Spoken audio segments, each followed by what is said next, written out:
Selamat Bapak Ibu sekalian yang hadir dari Kejaksaan Agung dan juga para narasumber. Pada kesempatan hari ini kami menyampaikan maaf karena Ibu Direktur belum bisa hadir pada kesempatan hari ini karena suatu dan lain hal, sehingga mengamankan saya untuk mewakili beliau menyampaikan beberapa hal ya, berkenaan dengan statistik kriminal ya, penyelenggaraan statistik kriminal dalam prinsip Satu Data Indonesia.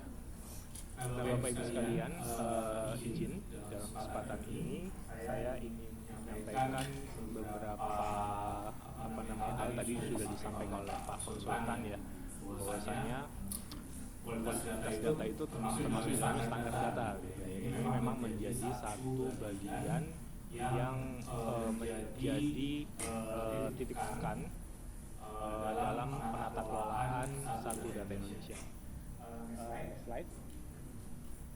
Nah, ini adalah pada prinsipnya di sini mungkin singkat saja gitu kan, bahwa dalam pembangunan kita gitu ya, kita memiliki dokumen perencanaan, yang mana dalam dokumen perencanaan tersebut pastinya memiliki target rencana pembangunan dan juga memiliki indikator pembangunan, yang itu semua tentunya membutuhkan dukungan data, yang mana data-data tersebut gitu ya, data-data tersebut seharusnya disediakan ya dengan akurat, mutakhir, terlindung dan bertanggungjawabkan dan diakses dan dipakai antar instansi pemerintah untuk mendukung pembangunan, baik di level perencanaan, pelaksanaan, monitoring, dan evaluasi serta pengendalian pembangunan.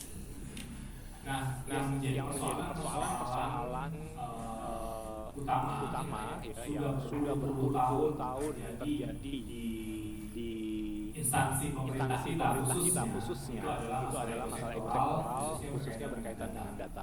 Lintas elektoral, lintas kedeputian, lintas direktorat jenderal, lintas kementerian lembaga, lintas pusat daerah, pakai data ini menjadi hal yang boleh dibilang sudah puluhan tahun menjadi langganan seperti itu, sehingga muncul berbagai macam judul data. Setelah dicek datanya adalah data yang kurang lebih sama, tapi diproduksi oleh berbagai instansi pemerintah yang pada prinsipnya itu tidak efisien secara anggaran dan tidak efisien secara penyelenggaraan data dan oleh karena itu Satu Data Indonesia melakukan kebijakan bahwasanya instansi produsen data itu harus tunggal, tidak boleh ganda.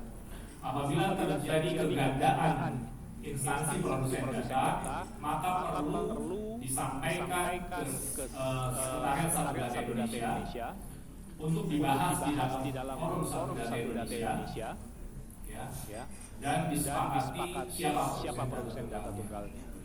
Apabila tidak terjadi semacam kesepakatan, maka bisa dibawa di dalam rapat yang lebih tinggi lintas menteri, yaitu di rapat Dewan Pengarah Satu Data Indonesia.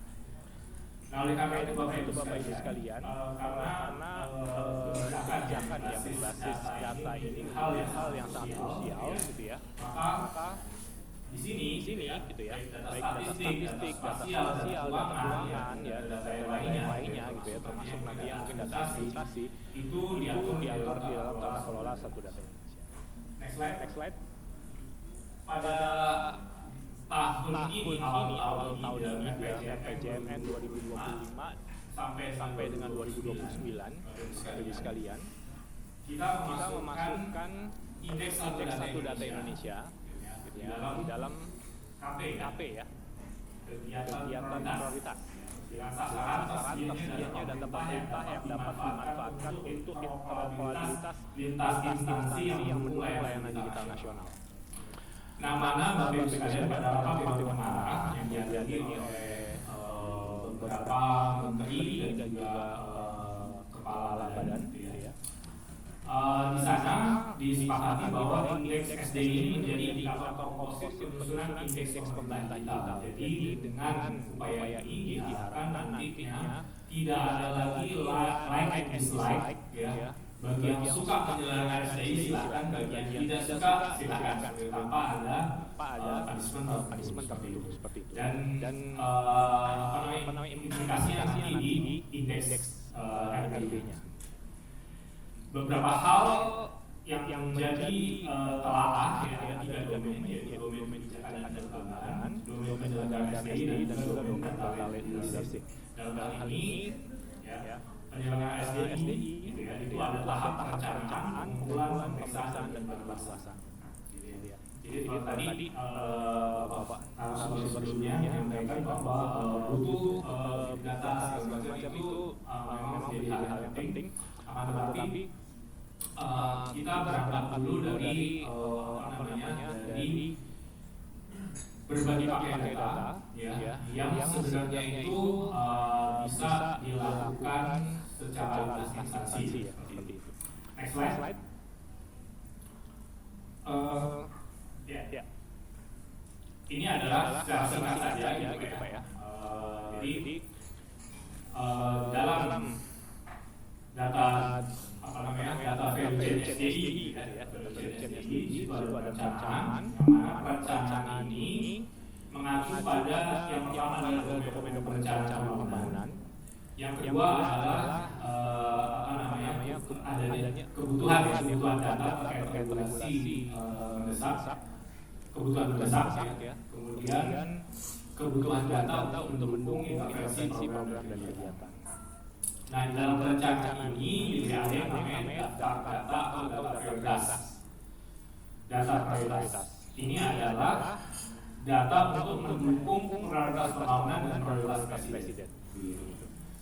Nah, kemudian dalam fase perencanaan tersebut intinya kebutuhan data itu bisa teridentifikasi dengan optimal dan maksimal gitu ya. Kemudian data tersebut dikumpulkan, diperiksa apakah sudah memenuhi prinsip SDI atau belum, berupa standar data, metadata, preferensi dan interoperabilitas, kemudian baru dipakaikan dan dimanfaatkan untuk pembangunan yang terukur berbasis data.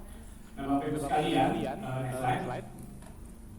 Ini adalah data kualitas dalam perspektif SDI, jadi ada dimensi 1 dan dimensi 2.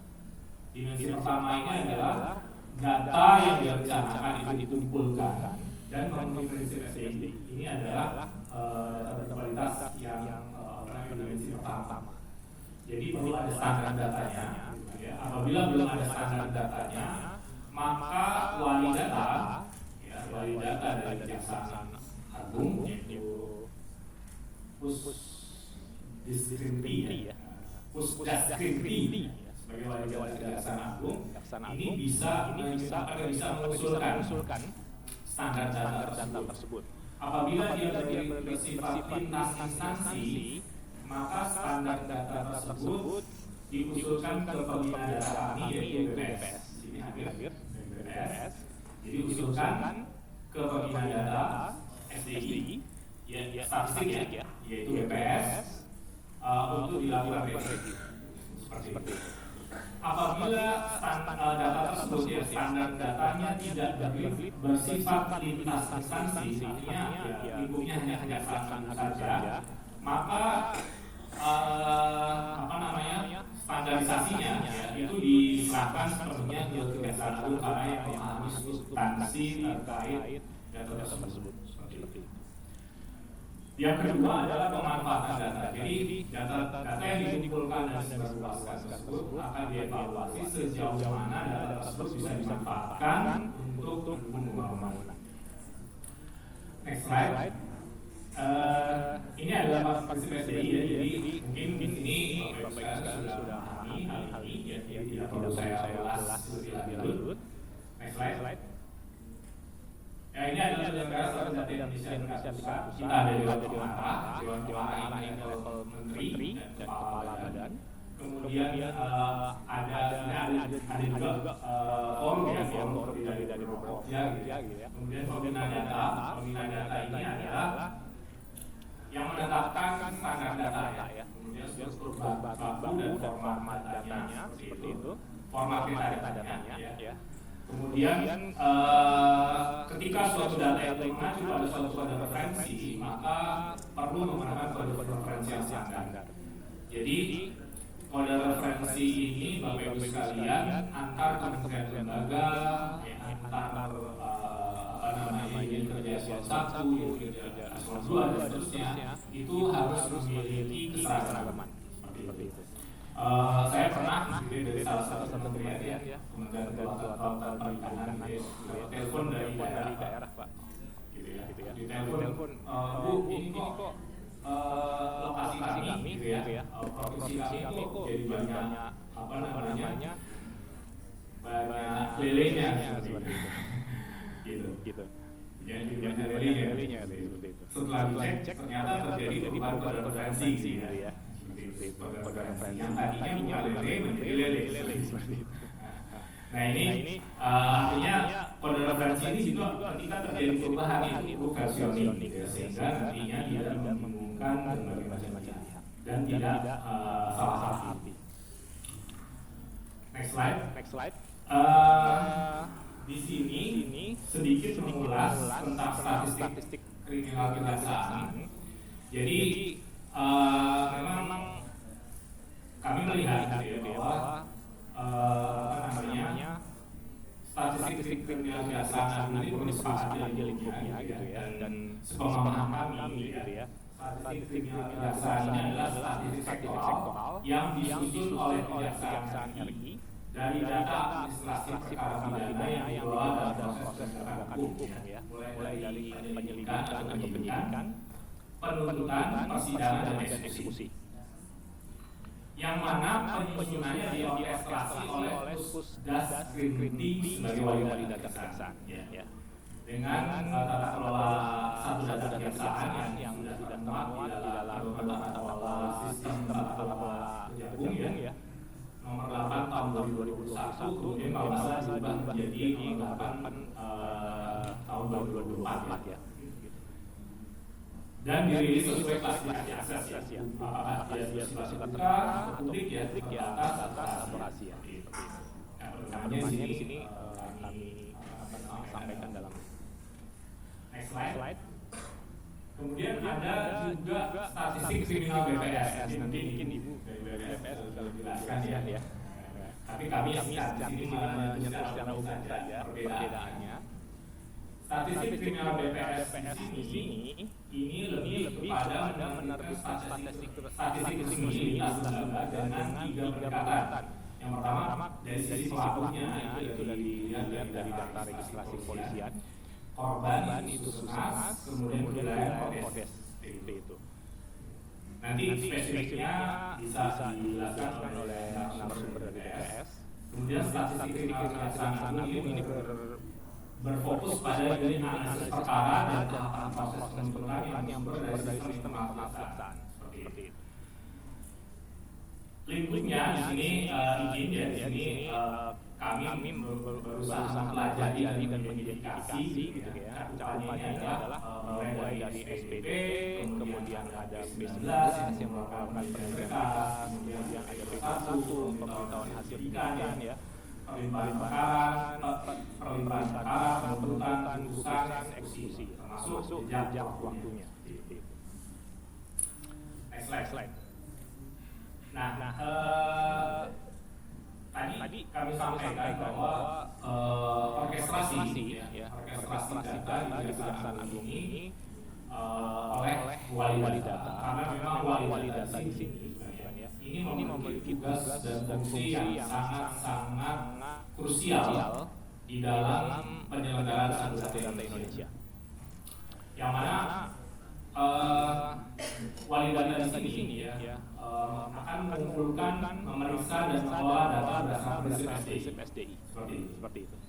Kemudian menyebarluaskan data metadata pada referensi ya di portal kementerian lembaga masing-masing ya yang terhubung dengan portal SDI. Kemudian membantu pembinaan data dalam membina proses data. Jadi pembinaan itu dilakukan dengan cascading ya.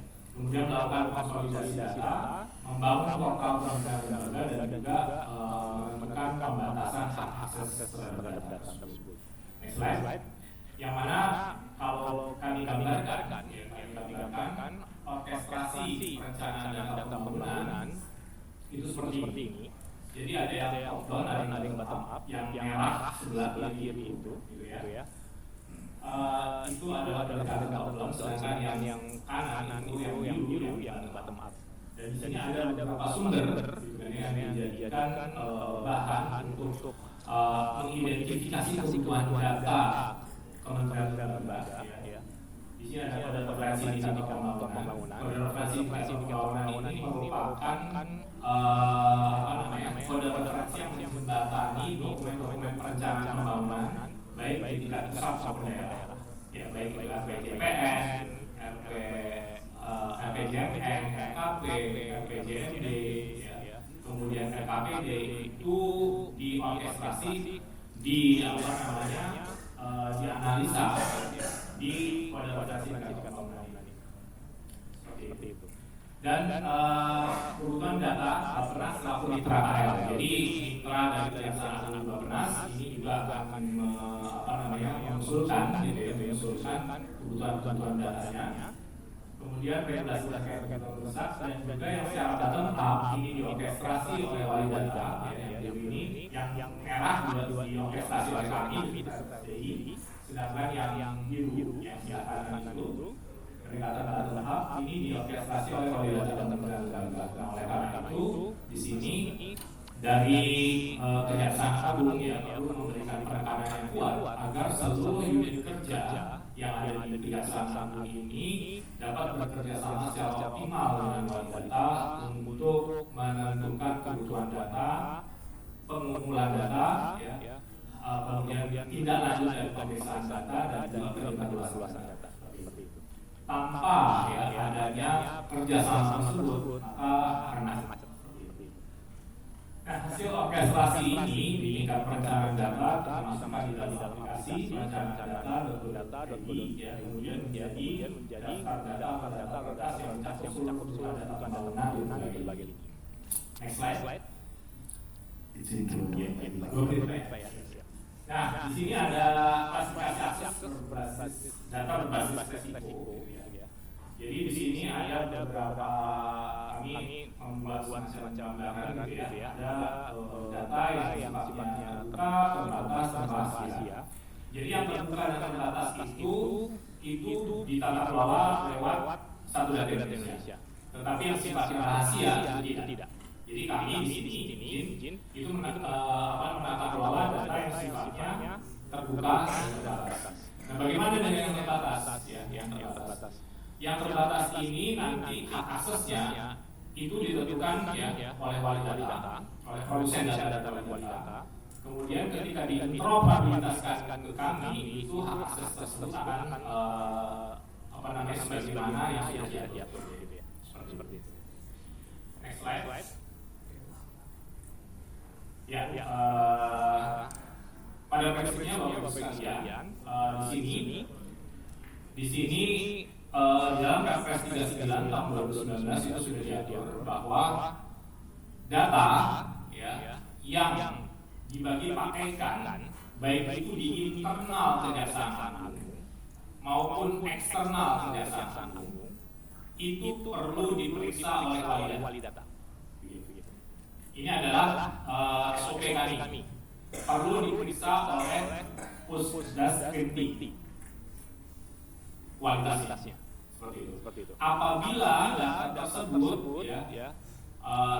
tidak lolos pemeriksaan, maka akan dikembalikan ke produsen data, dan apabila lolos pemeriksaan maka dapat dipakaikan dengan aturan-aturan tertentu seperti yang sudah disepakati.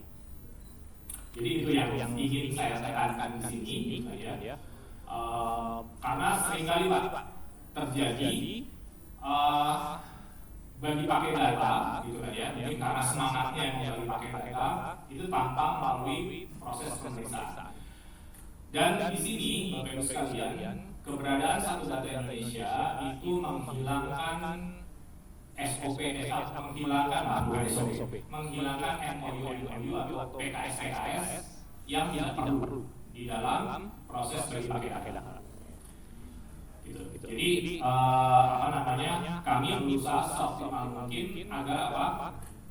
Ketika terjadi request data, gitu kan ya, padahal request itu sudah jelas, gitu kan ya, itu diterbitkan MOU atau PKS, yang menghabiskan waktu seperti itu.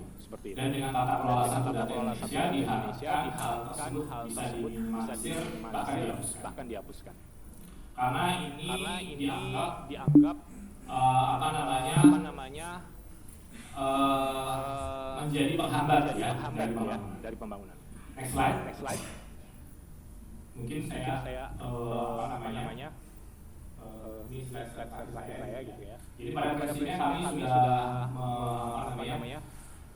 mengembangkan satu portal perencanaan data, ya. Di perencanaan data.go.id ini teridentifikasi ada 21 item yang perlu disediakan oleh Kejaksaan Agung, yang mana 21 item data ini diidentifikasi melalui top down. Kami menemukan dari Dopen, kemudian kami ajukan ke Kejaksaan Agung. Kemudian ada juga nanti yang sifatnya bottom up juga dimasukkan dalam perencanaan data.go.id. Next slide. Terakhir. Ya. Berkenaan dengan standar data, standar data itu bukan hanya persoalan yang perlu diperhatikan saat pengumpulan data. Memang ya, ketika mengumpulkan data perlu mengacu pada standarnya. Tetapi saat penyusunan perencanaan data, standar data itu sudah menjadi bagian yang diidentifikasi ya di dalam data value chain SDI sejak awal. Seperti itu. Jadi spesifikasi dan standar data ya ini sudah diidentifikasi ya oleh standar SDI mulai tahap awal yaitu tahap perencanaan data. Seperti itu. Dan dalam tahap perencanaan data itu nanti akan bisa dikelompokkan mana data yang sudah ada standarnya, mana yang belum, gitu ya. Sehingga nanti yang belum ada standar datanya perlu disusun pada tahap pengumpulan data. Perlu disusun dan diusulkan pada tahap pengumpulan data. Mungkin itu Bapak Ibu sekalian yang bisa saya sampaikan. Mohon maaf jika terima kasih. Assalamualaikum warahmatullahi wabarakatuh. Kita beri untuk pembicaraan.